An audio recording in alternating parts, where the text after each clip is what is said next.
मेरा नाम आशुतोष है। मैं अपनी ज़िंदगी में बहुत खुश था क्योंकि मेरे सारे भाई बहन ही अपनी लाइफ में सेटल थे और फिर मेरी भी शादी के बाद लाइफ सेट हो गई थी। लेकिन एक दिन जब मैं ऑफिस से घर आया तो ये देखकर हैरान हो गया था कि रूम में पूरी तरह से अंधेरा छाया हुआ था। इससे पहले कि मैं अपनी पत्नी को आवाज़ देता, जब अचानक ही मुझे एक स्मेल महसूस हुई थी। मैं समझ गया था कि वो मेरे पीछे ही खड़ी हुई है। एक झटके से मैंने अपनी पत्नी को अपनी बाहों में भर लिया था और उससे प्यार मोहब्बत भरी बातें करने लगा था, मगर वो तो खामोश थी, कुछ बोल ही नहीं रही थी। मेरा दिल नहीं कर रहा था कि मैं उससे अलग हो जाऊं, क्योंकि आज तो उसने मुझे सरप्राइज दिया था। उसने मेरी सारी थकावट दूर कर दी थी। मैं उससे बहुत शिकायत करता था कि कभी मुझे भी स्पेशल फील करवाया करो, और आज ही उसने मेरी सारी शिकायतों को पूरा कर दिया था। मैं बहुत ही खुश हुआ था, लेकिन ना जाने क्यों वो कमरे से बाहर चली गई थी। पर उसके जाने के थोड़ी देर के बाद जैसे ही वो दोबारा से कमरे के अंदर आई तो उसकी हालत काफ़ी बिगड़ी हुई लग रही थी, जैसे वो हर रोज़ होती थी। वो मुझसे पूछने लगी कि आप कब आए। अपनी पत्नी की बात सुनकर मेरे तो होश उड़ गए थे, क्योंकि वो तो कुछ देर पहले मेरे साथ ही मौजूद थी और मैंने उससे काफ़ी सारी बातें भी की थी। फिर वो ये कैसा सवाल कर रही थी। इससे पहले कि मैं उससे कुछ पूछता, जब मेरी पत्नी की सहेली ने उसे आवाज़ लगाई और वो दोबारा से बाहर चली गई। फिर एक दिन मुझे एक ऐसी बात पता चली कि मेरे होश उड़ गए थे, जब मैंने आइडिया लगाया कि मेरे साथ कितना बड़ा धोखा किया जा रहा था। मेरी उम्र 20 साल थी। मेरी मम्मी मेरे लिए रिश्ता तलाश करने लगी थी। मेरी अच्छी नौकरी थी और मैं अच्छा कमाता था, इसलिए मेरी माँ की यही कोशिश थी कि जल्द से जल्द मेरी शादी हो जाए, ताकि मैं भी अपनी लाइफ में सेटल हो जाऊं, क्योंकि मेरे सारे भाई शादी के बाद अपनी अपनी फैमिलीज के साथ अलग घरों में रह रहे थे। मेरी बहनों की भी शादी हो गई थी। मैं अपने सारे बहन भाइयों में सबसे छोटा था। मैं जैसे ही 25 साल का हुआ तो मेरी मम्मी को मेरी मम्मी की ही दोस्त की बेटी अवंतिका बहुत पसंद आ गई थी। अवंतिका मिडिल क्लास फैमिली से बिलोंग करती थी। हम लोग जैसे ही उसके घर रिश्ता लेकर गए तो उसके साथ उसकी एक फ्रेंड प्रियंका भी मौजूद थी। उसकी मम्मी ने बताया था कि प्रियंका और अवंतिका दोनों ही बचपन की फ्रेंड्स हैं, इसलिए दोनों हमेशा साथ ही रहती हैं और दोनों के घर भी पास पास ही बने हुए थे। लेकिन अवंतिका की फ्रेंड प्रियंका बहुत ही चंचल बिहेवियर की थी। वो मुझसे बहुत हंस हंस कर बातें कर रही थी। कहने को तो वो अवंतिका से ज़्यादा खूबसूरत थी, लेकिन मुझे अवंतिका पसंद थी क्योंकि अवंतिका बहुत मासूम और संस्कारी लड़की थी, जबकि प्रियंका के चेहरे से चालाकी साफ नजर आती थी। मेरी मम्मी तो मुझसे कह रही थी कि अगर तुमसे छोटा कोई भाई होता तो मैं अपनी छोटी बहू प्रियंका को बना लेती। मैं भी बहुत हैरान हो गया था कि आखिर मम्मी को अवंतिका के बजाय उसकी फ्रेंड प्रियंका इतनी अच्छी क्यों लग रही है। इसीलिए मैंने मम्मी से कहा कि अगर ऐसी ही बात है तो आप मेरा रिश्ता इसी के साथ तय क्यों नहीं कर देती। पर मम्मी कहने लगी कि इस जैसी लड़कियां तो बस दिल बहलाने के लिए ही होती हैं। अगर ऐसी लड़की चाहिए जो सारी जिंदगी साथ निभाए और घर आंगन को सुखी रखे, एक अच्छी लाइफ पार्टनर बनकर दिखाए, तो मुझे ये सारी उम्मीदें अवंतिका से हैं और अवंतिका से अच्छी लड़की कोई नहीं हो सकती। मैं भी उनकी बात से राजी हो गया था। इसी तरह मेरी शादी अवंतिका से हो गई थी। पर शादी के 1 महीने बाद ही मेरी मम्मी की तबीयत बहुत खराब रहने लगी थी। मम्मी के होते हुए अवंतिका की फ्रेंड हमारे घर पर बिल्कुल भी नहीं आती थी। हालांकि अवंतिका रोज कॉल करके उसे बुलाया करती थी। वो दोनों बहुत पक्की फ्रेंड्स थीं और हर दिन एक दूसरे के साथ ही गुजारती थीं। लेकिन जब से अवंतिका की शादी हुई थी, प्रियंका और अवंतिका दोनों ही अलग हो गई थी। प्रियंका को मेरी माँ का डर था, क्योंकि शादी वाले दिन मेरी मम्मी ने उसके हंसी मजाक पर रोक लगाने के लिए कहा था और ये बात प्रियंका को अच्छी नहीं लगी थी। उसे ऐसा लगा था जैसे मेरी मम्मी ने उसकी इंसल्ट कर दी हो। फिर कुछ समय के बाद मेरी मम्मी की डेथ हो गई थी। मेरी शादी को अभी 4 महीने ही गुजरे थे जब मेरी मम्मी मुझे छोड़कर चली गई थी। मैं बहुत अकेला हो गया था, जिसकी वजह से मेरी पत्नी ने मुझे बहुत संभाला था। अवंतिका मेरा बहुत ख्याल रखती थी और उसने मेरे घर को भी अच्छी तरह से संभाला हुआ था।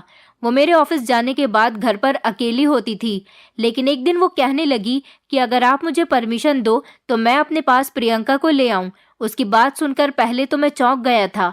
मुझे उसकी फ्रेंड प्रियंका की शरारतें याद आने लगी थीं।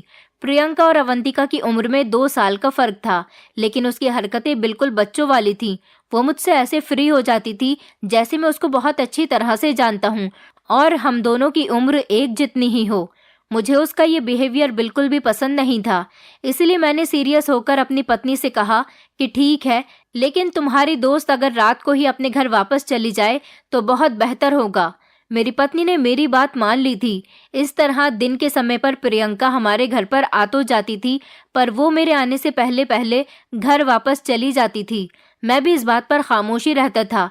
मैंने कभी भी अपनी पत्नी से उसकी सहेली के बारे में कोई बातचीत नहीं की थी, पर एक दिन अवंतिका कहने लगी कि प्रियंका के माता पिता नहीं हैं, उसकी जिम्मेदारी मेरी माँ पर ही है और हम लोग उसकी शादी करना चाहते हैं। अगर आपकी नज़र में उसके लिए कोई परफेक्ट रिश्ता हो तो मुझे ज़रूर बताना।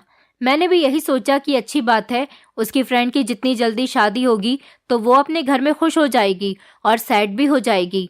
उसका ध्यान इधर उधर की बातों पर नहीं जाएगा। लेकिन मैंने उसके लिए बहुत सारे रिश्ते तलाश किए थे, पर कोई ऐसा रिश्ता था ही नहीं जो मेरी पत्नी या फिर प्रियंका के भाई को पसंद आता। फिर दिन इसी तरह से गुजरने लगे थे। जब मेरी पत्नी ने ये गुड न्यूज़ सुनाई कि वो प्रेग्नेंट है, मैं बहुत खुश हो गया था, क्योंकि धीरे धीरे करते हुए मेरी शादी को 1 साल हो गया था और अभी तक हम दोनों इस गुड न्यूज़ का इंतजार कर रहे थे। अब वो एक किरण हमें नजर आ गई थी। मेरी पत्नी की हालत काफी सीरियस हो गई थी, क्योंकि वो अकेली थी और घर के सारे काम खुद ही किया करती थी। डॉक्टर ने उसे प्रॉपर बेड रेस्ट के बारे में बताया था, क्योंकि उसको बहुत ज्यादा कमजोरी आ गई थी। वो तो अब मेरा खाना भी नहीं बनाती थी। मैं जब भी ऑफिस से आता तो बहुत थका हुआ होता था। कभी तो मार्केट से खाना ले आता था और कभी खुद ही किचन में जाकर खाना बना लिया करता था। मैं अपनी पत्नी को कोई भी काम करने नहीं देता था। इस सब से तंग आकर मेरी पत्नी ने मुझसे कहा कि अगर आप मुझे परमिशन दो तो मैं कुछ दिनों के लिए अपने पास प्रियंका को रख लेती हूँ। मैं पहले तो खामोश हो गया, लेकिन फिर सोचने लगा कि अगर प्रियंका हमारे घर आ जाएगी तो कम से कम इस चीज़ की तो परेशानी ख़त्म हो जाएगी और खाने को भी कुछ मिल जाएगा। ये सोचकर मैंने उसे कह दिया कि चलो ठीक है, तुम उसे बुला लेना। लेकिन मैं परेशान हो गया था कि उसकी दोस्त का खर्चा भी अब मुझे ही उठाना पड़ेगा। कहने को तो उसका एक भाई भी था, लेकिन वो अपनी बहन पर ज्यादा ध्यान नहीं देता था। उसके माँ बाप उसे इस दुनिया में छोड़कर चले गए थे। वो ज्यादातर अवंतिका के घर पर ही रहती थी। यहाँ आकर उसके खर्चे मेरे ऊपर ही पड़ने थे, लेकिन वो मेरी पत्नी का ख्याल रखती, बस यही मेरे लिए काफी था। अब जैसे ही मैं घर में पहुंचा तो घर का शोर शराबा देखकर मैं समझ गया था कि मेरी पत्नी की सहेली आ गई है। जैसे ही मैं घर में गया तो वो मेरे पास आकर बैठ गई। उसने मुझे एक गुड इवनिंग कहा और अजीब अजीब तरह के सवाल करने लगी। पूछने लगी कि सारा दिन मेरा ऑफिस में कैसा जाता है, और वो मुझसे मेरे ऑफिस में लड़कों के बारे में पूछने लगी। मैं उसे एक हद तक ही जवाब देता था, फिर मैं अपने काम में बिजी हो जाता। लेकिन अब तो वो मेरे पीछे ही पड़ी रहती थी। ना जाने वो मुझसे क्या चाहती थी। मुझे कुछ समझ ही नहीं आ रहा था कि मैं इससे पीछा कैसे छुड़ाऊं। मैं जहां भी जाता वो मेरे पीछे पीछे चली आती। मैं अपनी पत्नी से इस बात की शिकायत करता रहता था, वो भी उसे समझाती थी।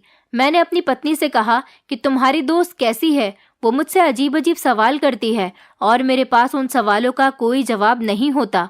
मेरे ऑफिस के दोस्तों के बारे में मुझसे पूछती रहती है। मेरी पत्नी कहने लगी, दरअसल इसके माता पिता बचपन से ही इसे छोड़कर चले गए थे, इसलिए इसकी पढ़ाई लिखाई का खर्चा मेरे माता पिता से जितना हो सका उन्होंने कर दिया, और इसका भाई तो गलत संगतों में पड़ा हुआ है, इसलिए अपनी बहन पर ध्यान ही नहीं देता। अपने माता पिता का और भाई का प्यार ना मिलने की वजह से वो आज़ाद ख्यालों की है। शायद वो आप में एक भाई को तलाश करती है। अपनी पत्नी की बात सुनकर मैं हंसने लगा था, क्योंकि मैं जानता था कि उसकी गलत नज़रें मुझ पर होती हैं। ऐसी नज़रें कोई भी लड़की अपने भाई पर नहीं डालती, इसलिए ऐसा तो बिल्कुल भी नहीं था कि वो मुझे अपना भाई समझती हो। लेकिन ये बात अगर मैं अपनी पत्नी से कहता तो शायद उसका मूड ख़राब हो जाता, और इस कंडीशन में मैं उसका मूड ख़राब नहीं करना चाहता था, इसलिए मैं उसकी बात को इग्नोर कर चुका था। दिन इसी तरह से गुजर रहे थे।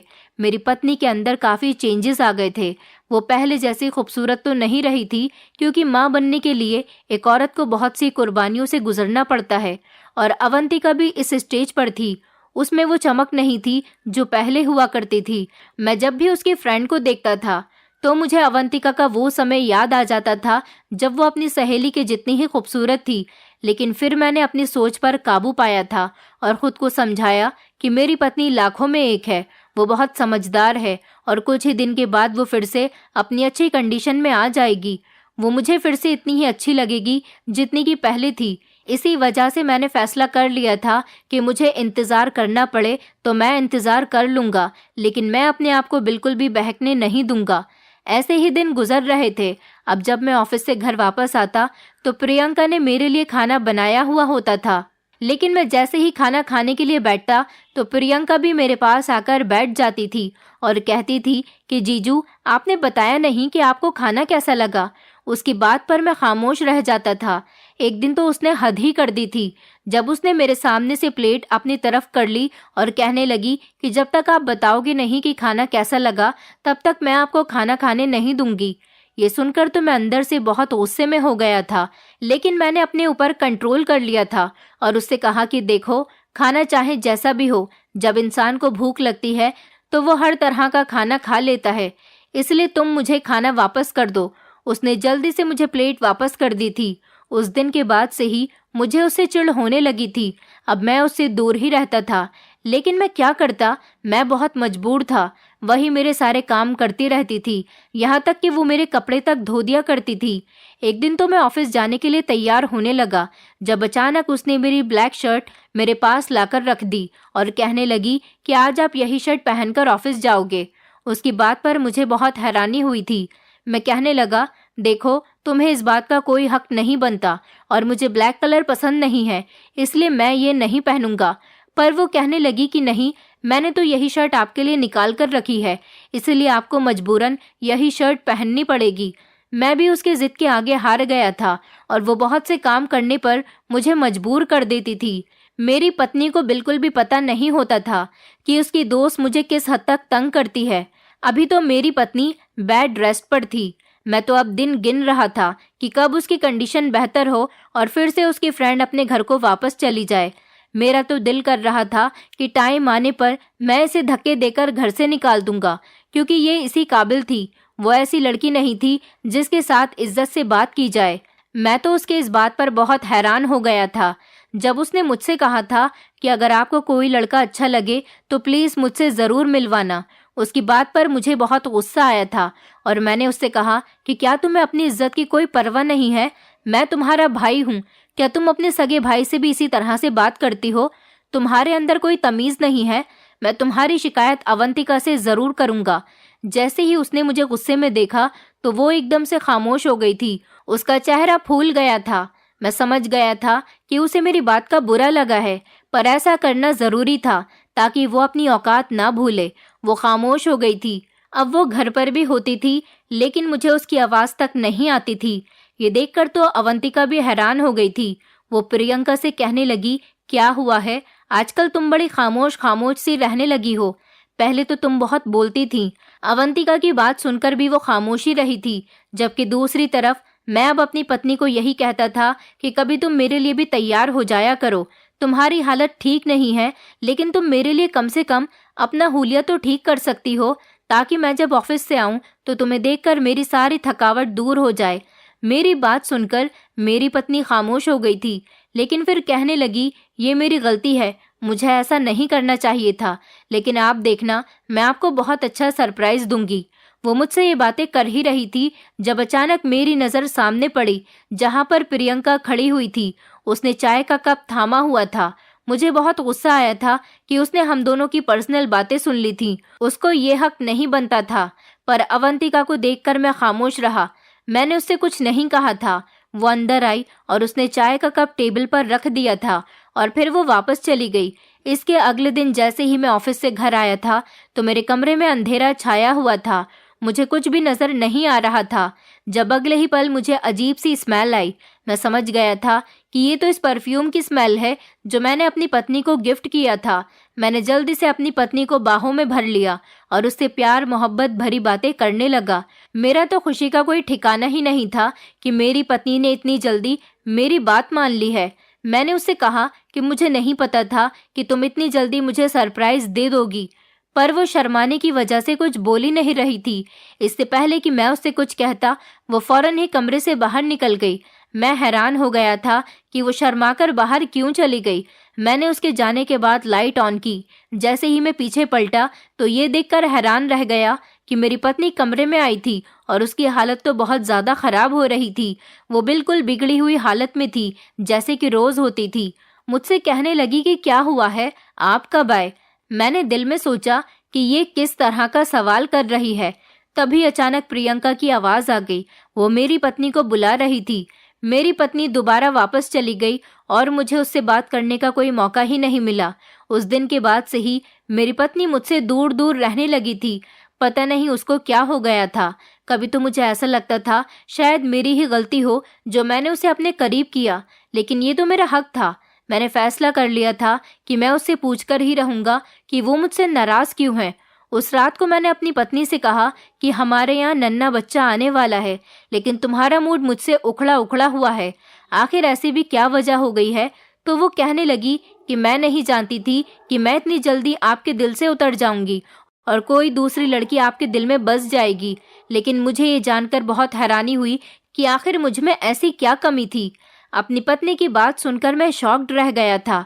मैंने उससे कहा कि तुम ये कैसी बातें कर रही हो? मैंने आज तक किसी लड़की को आंख उठाकर तक नहीं देखा और तुम इस तरह की बातें कर रही हो। आखिर मेरी गलती क्या है?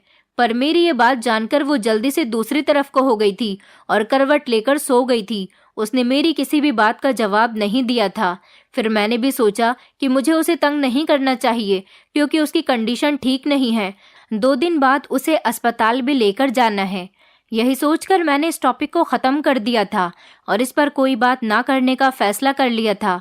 अगले दिन मेरी नज़र जैसे ही प्रियंका पर गई तो वो इसी तरह से खामोश होकर अपना काम कर रही थी।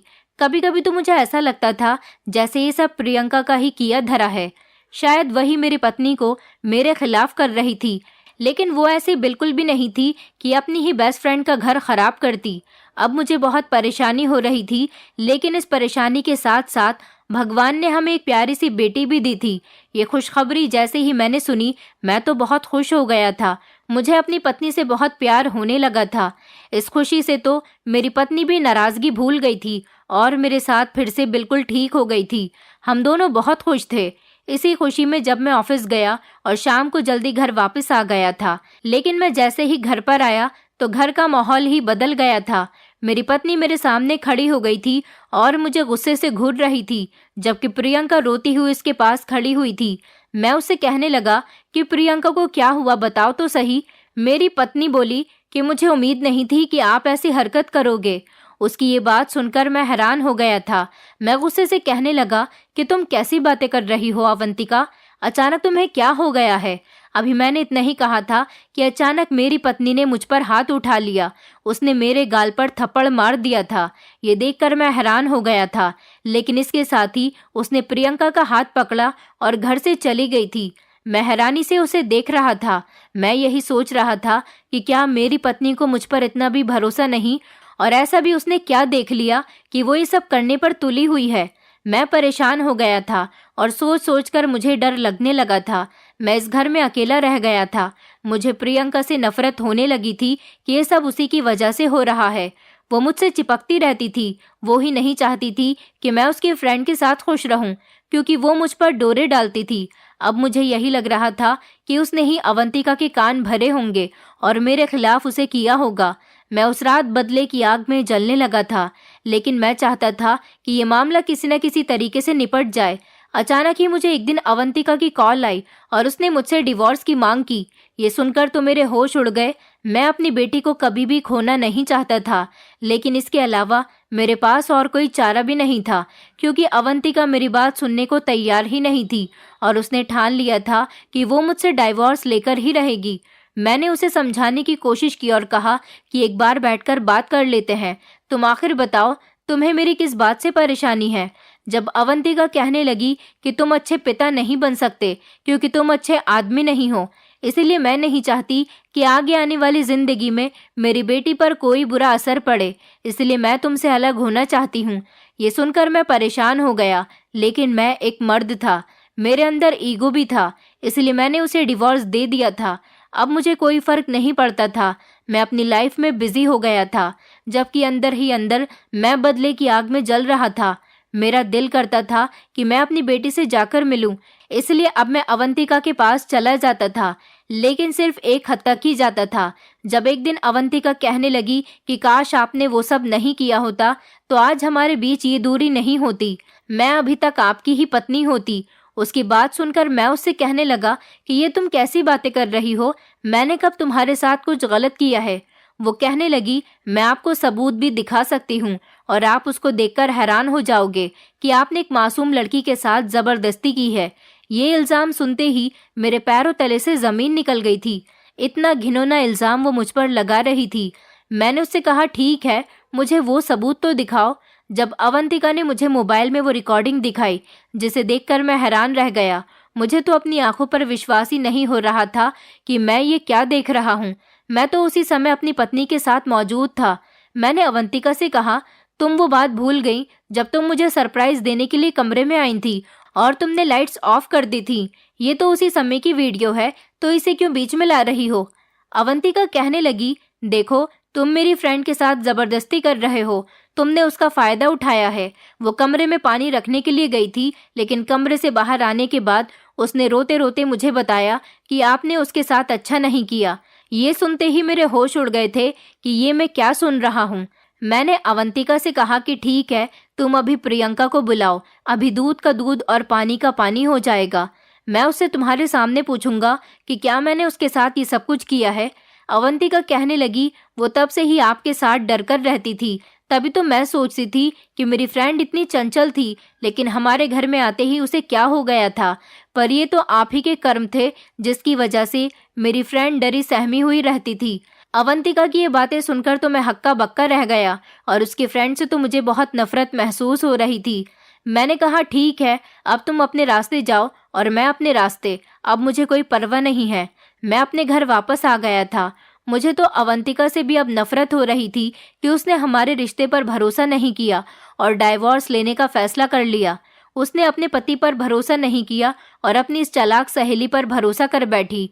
वो एक दलदल में फंस गई थी, लेकिन मैं भी नहीं चाहता था कि मैं एक अंधे को रास्ता दिखाऊं, इसलिए मैंने कोई मेहनत नहीं की। इसी तरह से 3 साल गुजर गए थे और मेरा प्रमोशन हो गया था।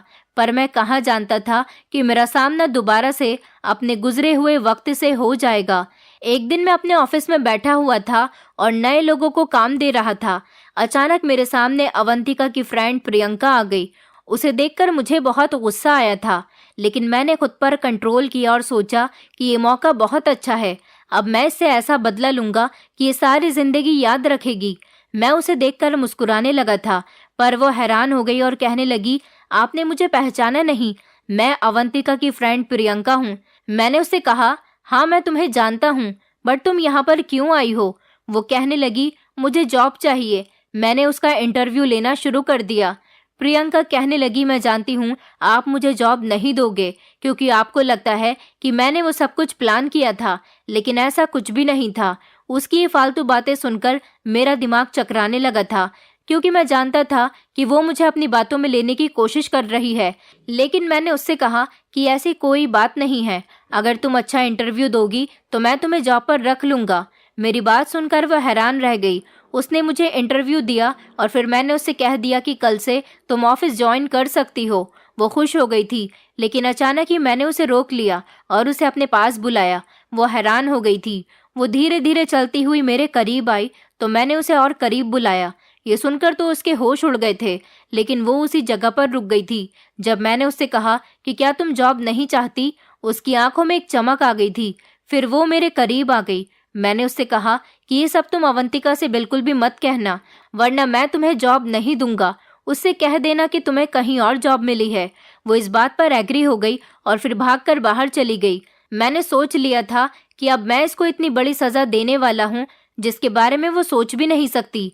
अगले दिन वो ऑफिस में आ गई थी। मैं उसे बहाने से अपने पास बुला लेता था, उससे कॉफी बनवाता तो कभी उसे कोई काम दे देता, लेकिन मेरी यही कोशिश थी कि मैं उसे मुश्किल से मुश्किल काम दूं। वो लड़की वैसे तो दिमाग की बहुत तेज थी, काम करते हुए कोई गलती ही नहीं करती थी जिस पर मैं उसे डांटता। एक दिन मैंने उससे कहा कि तुम्हें मेरे साथ चलना है क्योंकि मेरी एक बहुत इंपॉर्टेंट मीटिंग है, हम दूसरे शहर जाएंगे।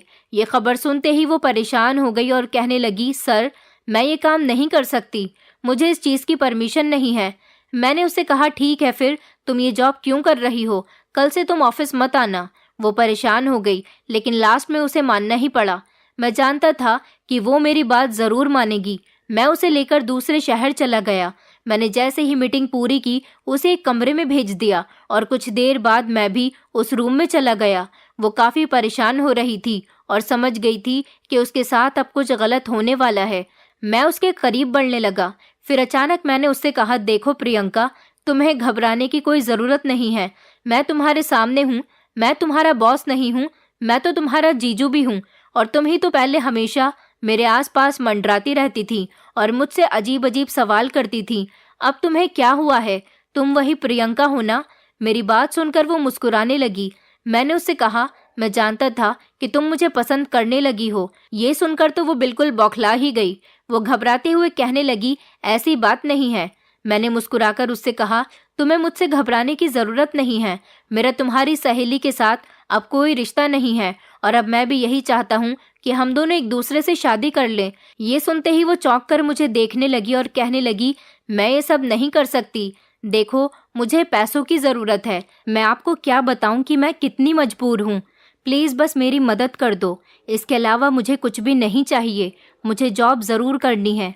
मैंने उससे कहा, देखो, अगर तुमने मुझसे शादी नहीं की तो मैं तुम्हें जॉब से निकाल दूंगा।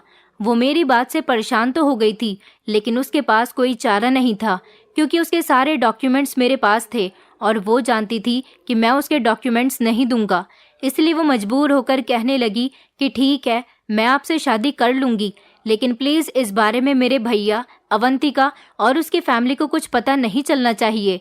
इस तरह मैंने प्रियंका को अपनी बातों में बहला फुसलाकर उसके साथ शादी तो कर ली, लेकिन मैंने उससे शादी करने के बाद कभी उसे वो इज्जत और मान सम्मान नहीं दिया था जो एक पत्नी का होता है, क्योंकि मेरा उससे शादी का मकसद तो कुछ और ही था।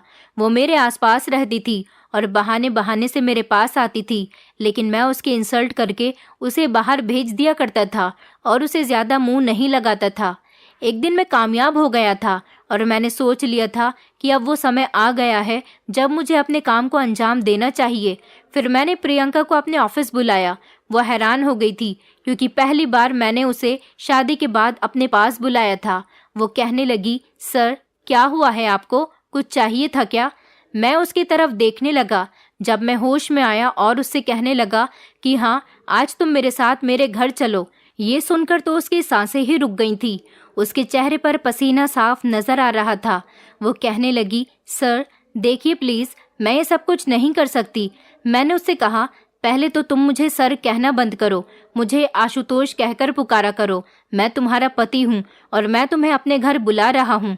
मेरा तुम पर पूरा हक है, इसलिए मैं तुम्हें अपने साथ ले जाना चाहता हूँ। वो कहने लगी, आशुतोष, मुझे बचपन से ही अवंतिका के मम्मी पापा ने पाला है। मैं उन लोगों को क्या जवाब दूंगी? मैं रात के समय घर से बाहर नहीं रही हूँ। मैंने गुस्से से कहा, ये तुम्हारा अपना मैटर है। अगर तुम मेरे साथ मेरे घर नहीं चली तो मैं हमेशा के लिए तुम्हें छोड़ दूंगा। ये बात सुनकर तो वो घबरा गई थी। अब मैं जानता था कि इसके पास अब कोई चारा नहीं है। वो मेरी बात को ज़रूर मानेगी और इस तरह वो वापसी पर मेरे घर आ गई। लेकिन वो अभी भी घबराई हुई थी, जैसे उसके साथ बहुत बुरा होने वाला हो। लेकिन मैंने उसका हाथ थामा और उसे प्यार से समझाया कि सब कुछ भूल जाओ, क्योंकि तुम्हारा पति तुम्हारे साथ है तो तुम्हें किसी के भी बारे में नहीं सोचना चाहिए। इस तरह वो मेरी हर बात मानती गई और अब मैं अपने प्लान में कामयाब हो गया। लेकिन अगली सुबह वो बहुत परेशान थी। कहने लगी, अब मुझे अपने घर जाना चाहिए। मैंने फिर उसका हाथ थाम लिया और उससे कहा कि तुम्हें यहाँ से भेजने का मेरा कोई इरादा नहीं है, इसलिए मैं चाहता हूँ कि अब तुम यहीं पर ही रहो। वो कहने लगी कि नहीं, मुझे घर जाना है। जब मैंने उसे डाइवोर्स की धमकी दी तो उसके होश उड़ गए थे। उसका शरीर कांपने लगा था। मैं यही तो चाहता था कि उसको ऐसा झटका दूंगा वो सारी जिंदगी याद रखेगी। वो खामोश हो गई थी और अब मेरे साथ ही रहती थी। लेकिन अब मुझे उस पल का इंतजार था और एक दिन वो पल भी आ ही गया था। अचानक ही प्रियंका को चक्कर आ गए थे, जिसकी वजह से वो बेहोश होकर गिर गई थी। ये सब देखकर मैं मुस्कुराने लगा था क्योंकि मैं अपने प्लान में कामयाब होने लगा था। डॉक्टर ने मुझे गुड न्यूज़ सुनाई थी कि आप पिता बनने वाले हो। जैसे ही मैंने प्रियंका को ये खबर सुनाई तो उसके होश उड़ गए थे। वो कहने लगी कि ऐसा नहीं हो सकता, प्लीज़ मुझे बचा लो, मेरी ज़िंदगी बर्बाद हो जाएगी। मैंने उसका हाथ पकड़ा और उससे कहा कि देखो, मैं तुम्हारे साथ हूँ, तुम्हें घबराने की कोई ज़रूरत नहीं है। वो अब बिल्कुल ठीक थी, लेकिन कुछ ही दिनों बाद मैंने उसे डिवोर्स के पेपर तैयार करवा कर दे दिए थे, जिन्हें देखकर उसके होश उड़ गए थे और उसे अपनी आंखों पर विश्वास नहीं आ रहा था। मैंने उसे डिवोर्स दे दी थी। वो पेपर लेकर बहुत रो रही थी। मैंने उसे बताया था कि आज से तुम आज़ाद हो और तुम अपने घर जा सकती हो। वो कहने लगी कि आप ये कैसी बातें कर रहे हो, मैं आपके बच्चे की माँ बनने वाली हूँ। इसका मतलब क्या है? आप मुझे ऐसे नहीं छोड़ सकते। जब मैंने उसे वो सब कुछ याद करवाया, जब तुमने अपनी फ्रेंड और मेरे बीच गलतफहमी की दीवार खड़ी कर दी थी, क्या तुम वो सारी बातें भूल गई हो? प्रियंका ने जैसे ही मेरी बात सुनी तो उसके आंसू बहने लगे थे, पर वो मेरा हाथ पकड़कर कहने लगी कि देखो, आप मुझे कोई और सज़ा दे दो, मुझे मंजूर है, पर मेरे साथ ऐसा मत करो, मेरी इज्जत नीलाम हो जाएगी। लेकिन मैं तो उसे डिवोर्स दे चुका था, अब वो मेरी कुछ भी नहीं लगती थी।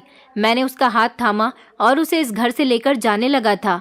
मैं उसके घर के दरवाजे के पास खड़ा हो गया था और उसे अंदर भेज दिया था। अंदर से रोने की काफ़ी आवाज़ आ रही थी, पर अब मेरा दिल बहुत ही सुकून से था। अवंतिका भी दरवाजे पर आ गई थी, क्योंकि उसे सब कुछ पता चल चुका था। मैंने अवंतिका को भी इग्नोर कर दिया था। मैंने अपना बदला पूरा कर लिया था। मुझे पछतावा नहीं था कि मैंने प्रियंका के साथ गलत किया है, क्योंकि वो लड़की इसी लायक थी। मैं जानता था कि मुझे अवंतिका और प्रियंका दोनों ने ही मिलकर बहुत बुरा भला कहा था, लेकिन मैंने सिर्फ और सिर्फ ये सब कुछ अपने बदले के लिए किया था, क्योंकि मैं भी बिल्कुल ठीक था। मैंने उस समय कुछ भी नहीं किया था, मैं बेकसूर था, लेकिन फिर भी मुझे मेरे बच्चे से दूर कर दिया गया था और मुझ पर इल्ज़ाम लगाए गए थे और मेरे कैरेक्टर पर भी दाग लगाया गया था। मैंने ठान लिया था कि अगर वो मुझे ऐसा ही समझती है तो मैं भी ऐसा ही करूँगा, लेकिन फिर भी मैंने एक लिमिट कायम कर दी थी। मैंने तो प्रियंका के साथ शादी की थी। अवंतिका भी मुझसे माफ़ी मांग रही थी और मेरी ज़िंदगी में दोबारा वापस लौटना चाहती थी, और प्रियंका भी, क्योंकि दोनों को अपनी गलती का एहसास हो गया था और वो दोनों मेरे बच्चों की माँ थीं। लेकिन ये बात इन दोनों में से किसी ने नहीं सोची थी कि मैंने उन दोनों को ही छोड़ दिया था और मैं किसी से कोई मतलब नहीं रखना चाहता था, और मैंने अपने दिल को मजबूत बनाकर दोनों के लिए भलाई के रास्ते बंद कर दिए थे और उनसे हर तरह के मतलब खत्म कर दिए थे। अवंतिका और प्रियंका अब दोनों एक साथ रहकर एक दूसरे को देख देख कर इस समस्या का हल निकाल रही हैं, लेकिन मेरे पास तो उनके लिए कोई इंसाफ नहीं है। मैं आप लोगों से रिक्वेस्ट करता हूँ कि ऐसे लोगों से सावधान रहिए। दोस्तों, उम्मीद करती हूँ आपको हमारी कहानी पसंद आई होगी।